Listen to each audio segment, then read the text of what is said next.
बिस्मिल्लाहिर्रहमानिर्रहीम। अस्सलाम वालेकुम व्यूवर्स, मेरा नाम डॉक्टर साई महमूद है। आज एक नई वीडियो के साथ आप खिदमत में हाज़िर हुए हैं।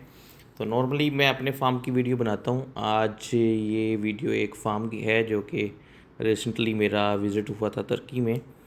तो हमने एक फार्म का विज़िट किया, तो उसका मैंने कहा आपके साथ चलें डिटेल शेयर करते हैं। होप सो इसमें आपके लिए लर्निंग के लिए काफ़ी सारी चीज़ें होंगी। तो सबसे पहले हमने जो है इनका पार्लर विज़िट किया, तो पार्लर इनका एक्सीलेंट था।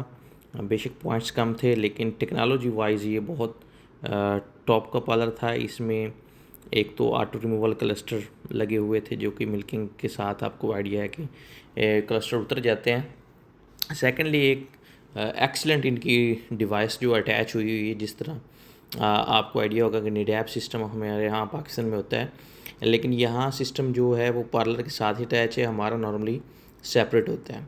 तो इस सिस्टम के जो हैं वो फ़ायदे काफ़ी सारे थे। टेक्नोलॉजी वाइज ये बहुत ही इम्प्रूव था।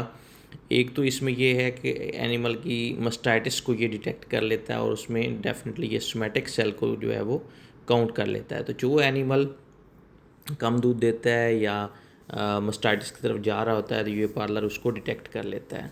सेकेंडली ये सॉफ्टवेयर जो है वो लैपटॉप के साथ इसकी अटैचमेंट है, तो वहाँ पे ये अपनी अपडेट सारी देता है। उन अपडेट्स में जो रिसेंटली गाँव करते हैं जानवर, उनके दूध का ये मॉनिटर करता है। जो एनिमल कम दूध देते हैं वो शो कर देता है, जो एनिमल कम खुराक खाते हैं उसका ये बता देता है, जो जुगाली कम करते हैं उसका ये बता देता है, और इसी तरह कोई जानवर अगर हीट में है तो वो बता देता है। ये आप स्क्रीन पे आपको जैसे कि शो हो रहा है, तो यहाँ पे जो रेड सर्कल वाले एनिमल हैं ये इनका सोमेटिक सेल काउंट हाई है, और ये मस्टाइटिस के लिए जो है वो हो सकते हैं जानवर। तो इस सॉफ्टवेयर की मदद से आप अपने हर्ड को जो है वो काफ़ी हद तक जो है वो दफ्तर में बैठे ही मॉनिटर कर सकते हैं, और इसकी जो एफिशिएंसी है वो काफ़ी बेहतर है। तो इस सॉफ्टवेयर के ज़रिए नॉर्मली ये है कि आप अपने एनिमल्स की रिप्रोडक्शन जो है उसको भी कंट्रोल कर सकते हैं। इसी तरह उनकी न्यूट्रिशन फीड इनटेक को मॉनिटर कर सकते हैं। इसी तरह उन एनिमल्स की हीट डिटेक्शन आप कर सकते हैं, और इसी तरह आप अपने एनिमल्स का जो मिल्क प्रोडक्शन है उसको भी जो है देख सकते हैं। तो ये सॉफ्टवेयर नॉर्मली इनका जो था वो इसराइल बेस्ड था, और टेक्नोलॉजी वाइज काफ़ी ये बेहतर था एज़ कम्पेयर टू निडैप सॉफ्टवेयर के जो हम यूज़ कर रहे हैं। तो डेफिनेटली अगर आप सिस्टम को इम्प्रूव करते हैं तो उससे जो है आपकी मैनेजमेंट जो है वो जानवरों की वो बेहतर हो जाती है। तो इस सॉफ्टवेयर की मदद से आप ऑफिस में बैठे काफ़ी सारी चीज़ों को मॉनिटर कर सकते हैं, जो कि डेफिनेटली आप अगर मैनुअली उसको बंदों की मदद से मॉनिटर कर रहे हैं तो उसमें कुछ चीज़ें हैं जो वो अप डाउन हो सकती हैं, बट इस सिस्टम के ज़रिए ये फुली कंट्रोल कर सकते हैं आप अपने एनिमल्स को।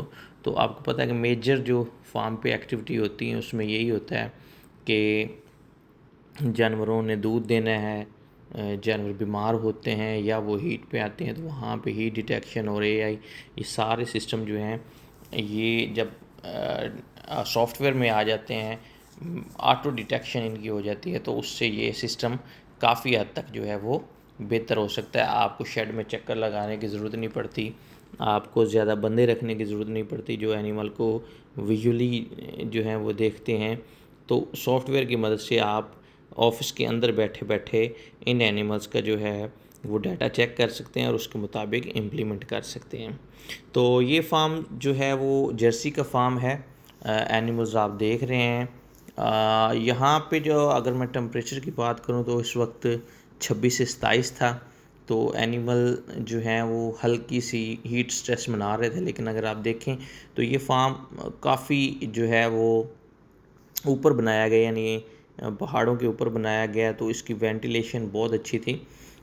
इस वजह से एनिमल्स जो हैं वो उनको शावर्स की इतनी ज़्यादा ज़रूरत नहीं थी, लेकिन स्टिल इस वक्त एनिमल जो हैं वो जो है वो हीट स्ट्रेस में नज़र आ रहे थे थोड़े बहुत। शेड की अगर आप बात करें तो शेड देखें सारा जो है इन्होंने लकड़ी के साथ जो है वो कंस्ट्रक्ट किया हुआ है। और अगर हम छत की बात करें तो छत इतनी ज़्यादा ऊंची नहीं थी जिस तरह हमारे यहाँ नॉर्मली सेंटर से 30-32 फुट ऊंचा होता है शेड, और साइडों से जो है वो 11 से 15 फुट होता है। तो ये ओवरऑल शेड जो था वो छोटा शेड था, हाइट भी इसकी इतनी कुछ ज़्यादा नहीं थी, साइडों पे ऊंचाई भी इतनी हमारे हिसाब से नहीं थी। उसकी रीज़न ये है कि ये शेड काफ़ी ऊंचा था और साइडों से जो ज़मीन थी वो नीचे थी, तो ऊंचा होने की वजह से यहाँ पे जो हवा का गुज़रा वो बहुत अच्छा था। और अगर आप इसमें नोट करें तो इन्होंने रेत नहीं डाली हुई बंकर में। तो आपको आइडिया ये है कि पहाड़ों पे रेत जमा करना या डालना वो बड़ा एक्सपेंसिव होता है। तो इन्होंने मैट जो हैं वो यूज़ किए हुए हैं जानवरों के बैठने के लिए। तो मैट यूज़ करने से इनका जो नुकसान हो रहा था वो ये था कि काफ़ी सारे मैंने जानवर देखे हैं जिनको मास्टाइटिस हुई हुई थी और अडर जो इम्बैलेंस था। तो वो इसी वजह से था कि जब हार्ड मैट पे बैठेंगे तो वो एनिमल जो है वो कंफर्टेबल नहीं होता और उनको साड़ू होने के चांसेस ज़्यादा होते हैं। आगे ये शेड अगर आप देखें तो ये इनका काफ पेन था, यहाँ पे बच्चे रखे हुए थे। और बहुत दिलचस्प जो बात इसमें थी वो ये थी कि इन्होंने बच्चों के नीचे जो हमारी मकई का होता है पौधा उसको कट करके चॉप करके इन्होंने वो नीचे यूज़ किए बेडिंग के लिए, और एक्सीलेंट बेडिंग थी। बच्चे जो थे वो काफ़ी कंफर्टेबल थे।